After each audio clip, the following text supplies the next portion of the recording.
सियासी जमातें बिल्कुल खत्म हो जाएंगी। अभी भी 27वीं के बाद कोई गुंजाइश नहीं रही इस मुल्क में सियासत करने की, ना इंसाफ फराहम करने की। तो ये जितना भी पार्लियामेंट को एज ए रबर स्टैम्प इस्तेमाल करना चाहते हैं, अपने आप को ये एक्सपोज करें और दिखा रहे हैं कि पाकिस्तान में मार्शल लॉ है, इधर एक बादशाहत है, बादशाह सलामत को इज्जत दिलाने की कोशिशें की जा रही है, वो इज्जत उन्हें नहीं मिलेगी। मेरी नज़र में हम सबको, पाकिस्तान की अवाम को सड़कों पर निकलना होगा, इस आईनी तरमीम को मुस्तरद करना होगा। अभी इस मुल्क में कोई अदालतें नहीं है, कोई पार्लियामान नहीं है, और 27वीं आईनी तरमीम के बाद कोई सियासी जमातें भी नहीं रहेंगी जिस तरफ हम चल रहे हैं। तो हमें बहुत क्लियर होना चाहिए इस बात पर कि हम जो ये वफाकी आईनी अदालत बनाई गई है, वकला की हैसियत से हम इससे बॉयकॉट करें।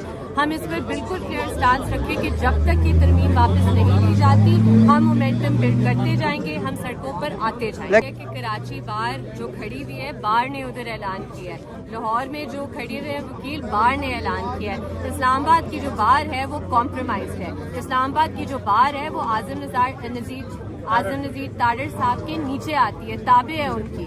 तो जो पैसे लेते हैं आजम नज़ीर ताडर से और वकला की ज़मीरों को बेचते हैं, उन्होंने कॉल नहीं दी थी। वकला को मोबिलाइज करने में इस्लामाबाद में टाइम लगेगा, और मैं अपोजिशन से भी ये रिक्वेस्ट करती हूँ कि काइंडली इस मूवमेंट को सिर्फ इमरान खान तक महदूद ना करें, सिर्फ एक शख्स के बारे में ना बताएं। जिस तरह आपने देखा है मूवमेंट्स बांग्लादेश में चली हैं, नेपाल में चली हैं, वो इसलिए चली हैं क्योंकि आपने एक निज़ाम के खिलाफ आप खड़े हुए थे। अगर आप ये मूवमेंट एक शख्स तक महदूद कर देंगे तो फिर ये नहीं चल सकता। इनकी प्रैक्टिस अभी इफेक्ट होगी, और ये मैं दावे से कह रही हूँ इफेक्ट होगी, क्योंकि जब क्वालिटी जजेस का ये होगा कि उनका जो इंतखाब है, उनकी जो सिलेक्शन है वो फौज या हुकूमत करेगी, तो फिर सबकी प्रैक्टिस इफेक्ट होनी है, क्वालिटी जजेस इफेक्ट होने हैं, और इंसाफ किसी को नहीं मिलना। तो ये सिर्फ वक्त की बात है कि कितना टाइम लगता है, लोग निकलेंगे।